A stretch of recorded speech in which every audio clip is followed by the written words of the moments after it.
Sumainyo ang Panginoon. At sumaiyo rin. Ang mabuting balita ng Panginoon ayon kay San Mateo. Papuri sa iyo, Panginoon.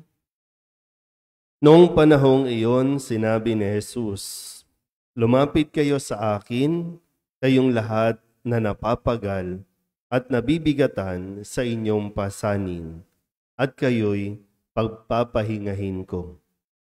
Pasanin ninyo ang aking pamatok, at mag-aral kayo sa akin.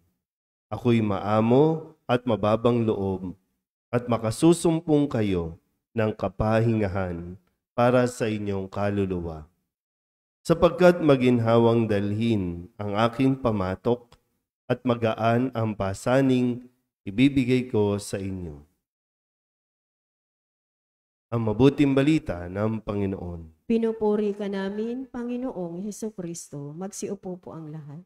Isang magandang umaga po sa inyong lahat. Ngayon po ay Miyerkules sa ika-2 linggo sa panahon ng pagdating at ating ginugunita ang kapisahan ni Santa Lucia, isang dalaga at martir.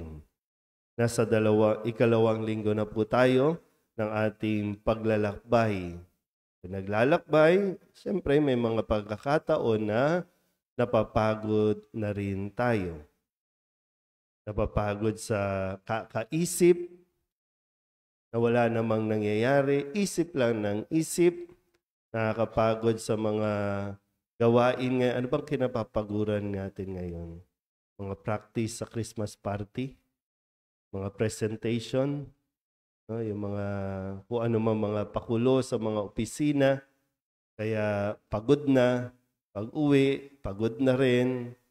Ano bang pinagkakapaguran pa ng iba? Mga gawaing bahay, mga paglalaba, pamamalansya, pagluluto, pag-iintindi. Nakakapagod din yung pag-iintindi, no? Pag-iintindi sa pangangailangan ng mga anak, pangangailangan ng asawa. Pero sadyang may mga bagay na hindi natin maaalis. May mga bagay na hindi natin ito pwedeng ayawan o takasan. Pero hindi naman ipinagkakait sa atin na tayo po ay magpahinga. Kung pagod na, edi magpahinga. Huwag na pagod na, ginagawa pa natin komplikado. Pagod na, kilos ka pa ng kilos, ano nangyayari? Mainit ang ulo. Sa mga nagtatrabaho, kung pagod ka na, hindi mag-leave ka. Kasi ikamamatay mo ang sobrang pagtatrabaho. Mawawala ka sa mundong ito, pero ang trabaho nandiyan pa rin. Papalitan ka lang. Ganun lang kasimple yan eh. Pero may leave ka, may mga benefits ka, di mag-leave ka kung pagod ka na. Pinagsasabay-sabay, nagiging toxic na, hindi na nagiging healthy yung environment natin. Iba nga, pagod na, di ba no? Pagod na, pero makikipagsiksikan pa sa dami ng taong pumupunta sa Divisoria. O di lalong napagod. Kaya yung paanyaya ni Jesus, lumapit kayo sa akin. Tandaan po ninyo ha, lumapit kayo sa akin at kayo'y pagpapahingahin ko. Malinaw naman, no? Lumapit kayo sa akin at kayo'y pagpapahingahin ko.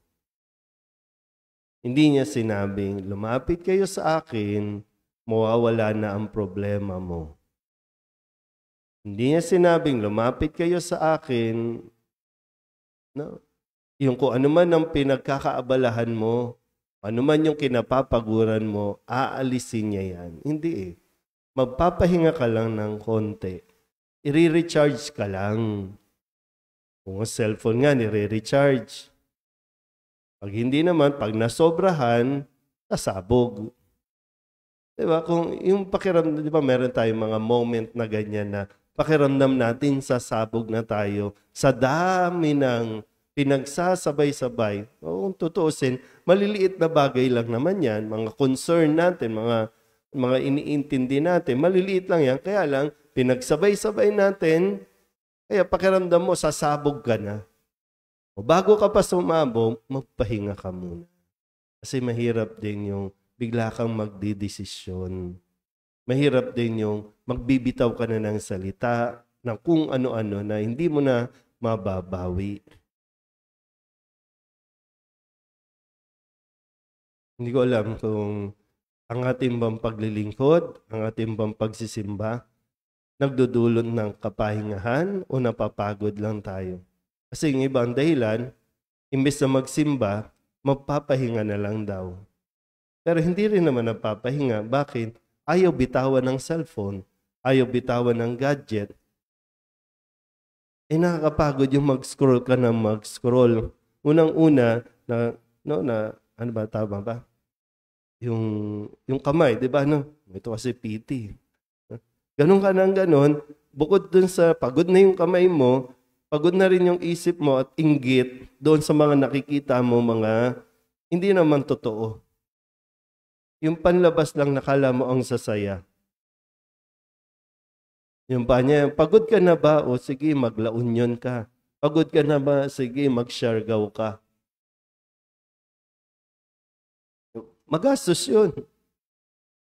Yung ino-offer ni Jesus, pahinga lang. Lumapit kayo sa akin, matuto kayo sa akin. Mas magiging maayos at maginhawa ang buhay. Kaya, pero nasa sa inyo, no? Ang dulot ni Jesus, at kaya nga sinindihan natin yung kalawang kandila, no? Yung kapayapaan. Gusto natin yung kapanatagan natin, kapayapaan, peace of mind natin. Gusto natin yun. At gusto rin ng Diyos yun. Huwag mong pagkaitan ang iyong sarili ng pahinga dahil deserve mo ang magpahinga bago ka tuluyang mamahinga.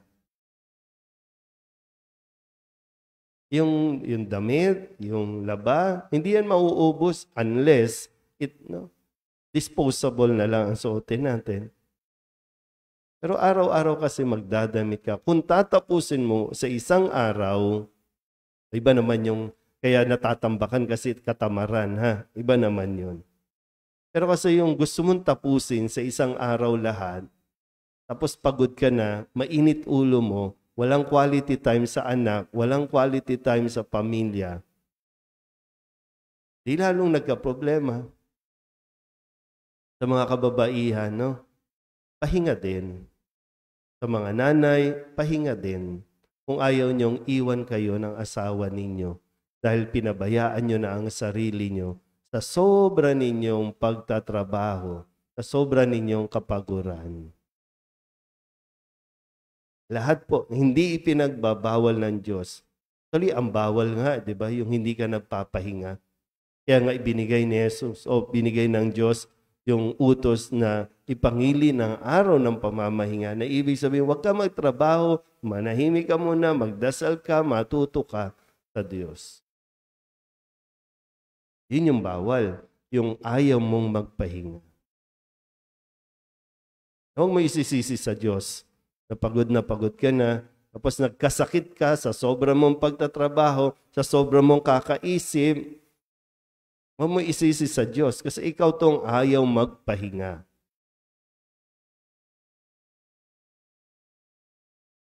Okay? Pahinga lang ang solusyon minsan sa mga masalimuot na buhay na pinapasok natin. May mga problemang pahinga lang ang solusyon. Amen?